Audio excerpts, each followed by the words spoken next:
In just 47 seconds, $2.3 million in missing evidence, Kash Patel didn't deny the accusations.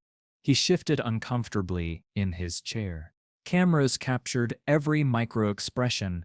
The chamber went completely silent. What did Congressman Moskowitz reveal that made America's top law enforcement official crack under pressure? At exactly 2:14 p.m. on Tuesday, February 18, 2025, FBI Director Kash Patel walked into House Judiciary Committee Room 2141 like a man carrying the weight of classified secrets. His navy suit was crisp, his tie perfectly knotted, but his eyes betrayed something deeper. Congressman Jared Moskowitz sat like a prosecutor who had already seen the evidence, fingers drumming against a manila folder thick with documents.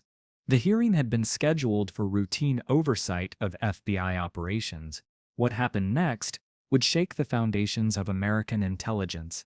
Moskowitz leaned forward and addressed the FBI director directly. "Director Patel, thank you for appearing today. I want to discuss the Jeffrey Epstein case files." Patel responded confidently that the FBI had been transparent about their investigation. But Moskowitz interrupted him sharply. "Have you been transparent about the missing evidence? The $2.3 million in assets that vanished from FBI custody?" Silence filled the chamber for 3 full seconds. Patel's jaw visibly clenched as he claimed he wasn't sure what the congressman was referring to. Moskowitz pressed harder, mentioning specific details about March 15, 2023, evidence locker 471, and 17 items that disappeared overnight. He asked whether he should continue or if Patel would finally tell the American people what happened. The chamber froze. Even the court stenographer's fingers hesitated above her keyboard. C-SPAN cameras zoomed in on Patel's face, which had drained of color. His hands, moments before steady on the witness table, now trembled almost imperceptibly. Patel, after a long pause, "Congressman, if you have specific allegations..." "Moskowitz, I have more than allegations. I have Agent Sarah Chen's incident report. The one that was buried in your classified files. Would you like me to read it aloud?" Patel's knuckles went white as he gripped the microphone. At 2:15 p.m., exactly 47 seconds after Moskowitz's first question, something unprecedented happened.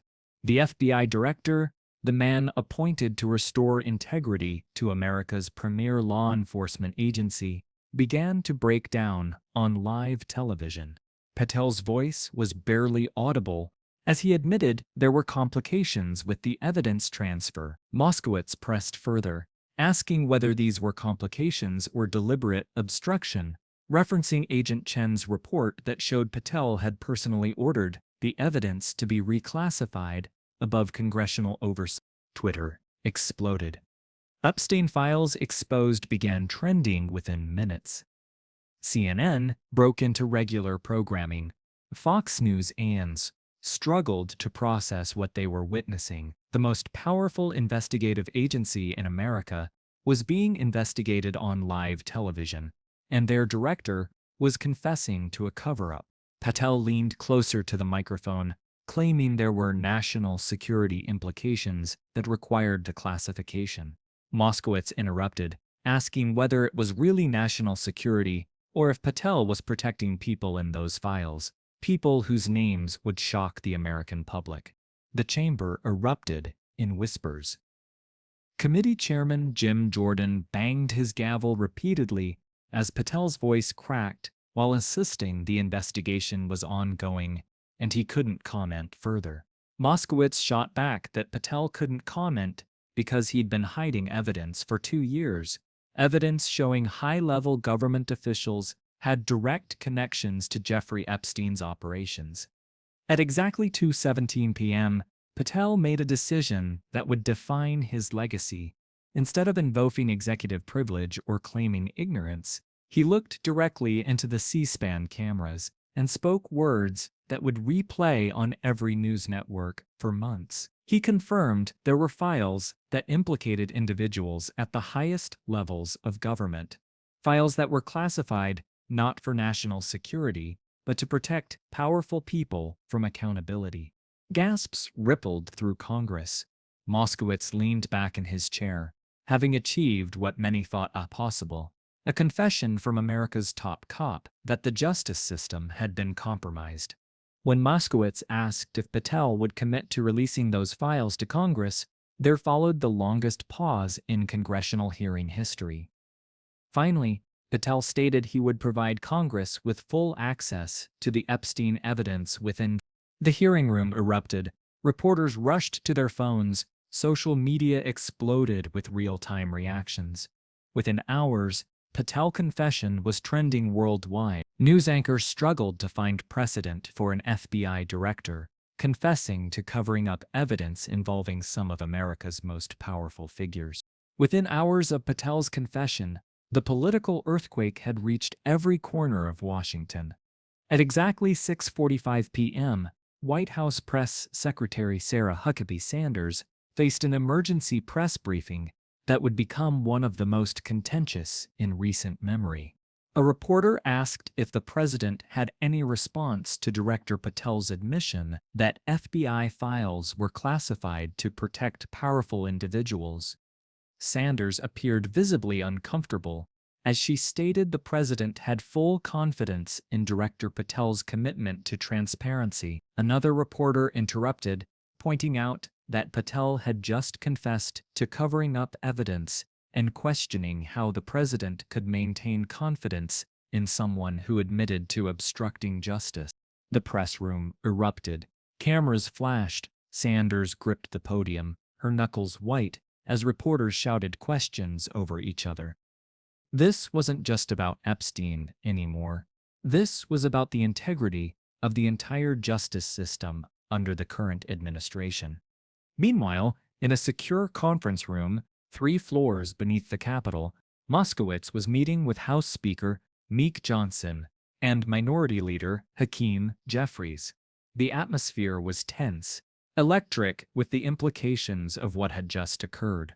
Johnson expressed concern about what Moskowitz had done, suggesting he had potentially compromised national security investigations. Moskowitz leaned forward and responded that Patel had compromised those investigations 2 years ago when he buried evidence to protect his friends, and that he had simply exposed it. Jeffries raised the question of what happens next, noting that if they demanded those files and they implicated sitting members of Congress, judges, or cabinet officials, the consequences would be enormous. After a long silence, all 3 men understood the gravity of the situation. Moskowitz stated firmly that they needed to do their jobs and follow the evidence wherever it led, regardless of who it exposed.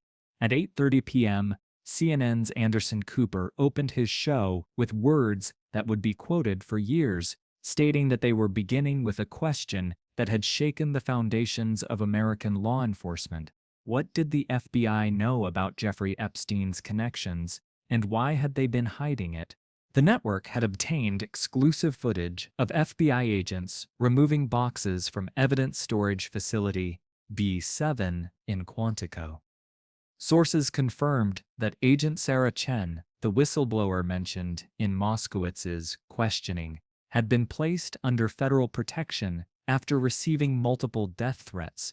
Cooper's guest was former FBI Deputy Director Andrew McCabe, whose face showed the strain of defending an agency he'd served for decades. When Cooper asked if it was normal for evidence in a case of this magnitude to simply disappear, McCabe shook his head and explained that what Director Patel described was not normal procedure. Evidence doesn't just get reclassified for national security reasons unless there's a direct threat to ongoing operations, he noted. The fact that Patel admitted it was done to protect individuals suggested something far more troubling. Cooper pressed further, asking what that might be. McCabe responded gravely that it suggested political interference at the highest levels of law enforcement. By 10 p.m., the story had gone global. BBC World News led with FBI Director admits Epstein cover-up. Deutsche Welle ran American justice under question. Even state-controlled media in countries critical of American democracy amplified the story as evidence of systemic U.S. corruption. But the most significant development came at 11:47 p.m., when Moskowitz received a secure phone call in his Capitol Hill office. The caller identified himself as someone with intimate knowledge of the Epstein files, speaking through a voice disguiser. The mysterious caller told Moskowitz that what he had exposed was just the beginning, and that the files Patel mentioned contained evidence of a network that reached beyond what anyone imagined.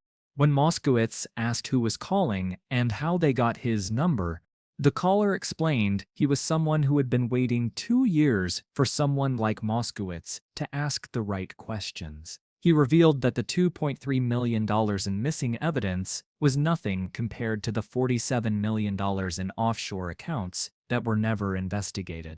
Moskowitz grabbed a pen and asked about these offshore accounts. The caller disclosed that these accounts were linked to 3 sitting senators, 2 Supreme Court justices, and someone very close to the Oval Office. He directed Moskowitz to file Package Delta 7, subsection 4A, stating that Patel knew exactly where it was. The line went dead. Moskowitz stared at his notepad, realizing that his 47 seconds of questioning had opened a door that might be impossible to close. The next morning brought chaos to Capitol Hill. By 7 a.m., protesters had gathered outside the FBI's J. Edgar Hoover building, demanding transparency. Signs reading, "Release the files and no more cover-ups," filled Pennsylvania Avenue. Cable news trucks lined the streets, as far as the eye could see. Inside the Hart Senate office building, Senator Chuck Grassley was receiving a briefing that would change everything. His chief of staff, Maria Rodriguez, placed a classified folder on his desk with trembling hands. Rodriguez informed the senator that he needed to see the contents, explaining it was about the Epstein files Moskowitz had forced into the open. When Grassley opened the folder, he was shocked by what he saw and asked if the information was verified. Rodriguez confirmed it was triple verified, revealing that the FBI's own internal audit showed deliberate evidence tampering going back to 2019.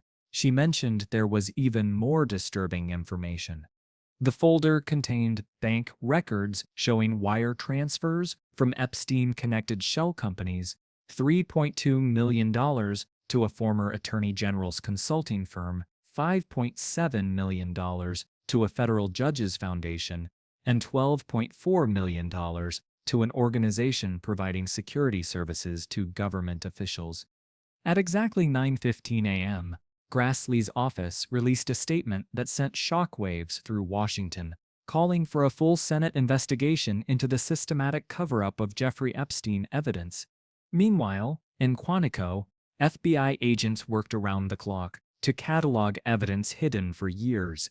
Agent Chen, under federal protection, led efforts to reconstruct the cover-up timeline.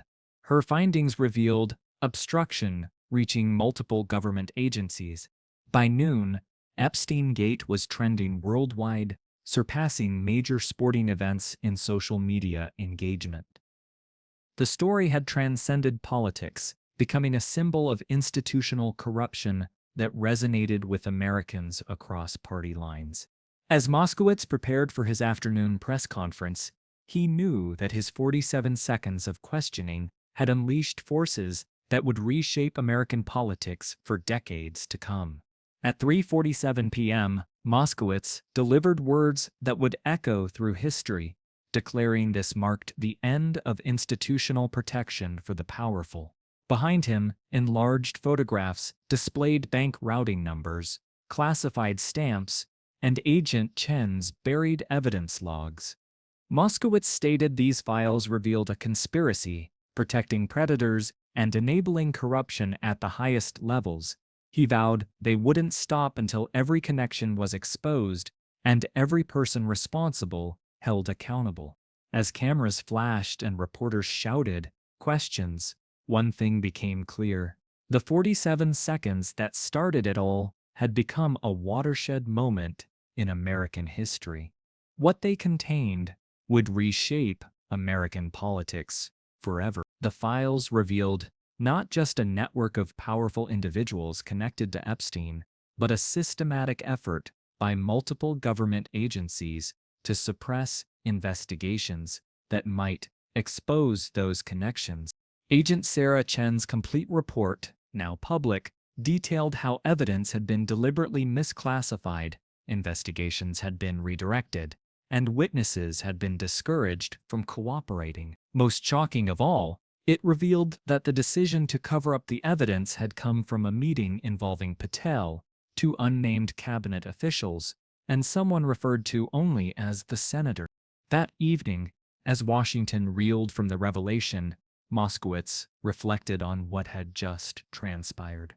In less than 5 minutes of questioning, he had forced the head of the FBI to admit what conspiracy theorists had claimed for years, that Jeffrey Epstein's connections reached into the highest levels of American power, and that the justice system had actively worked to protect those connections.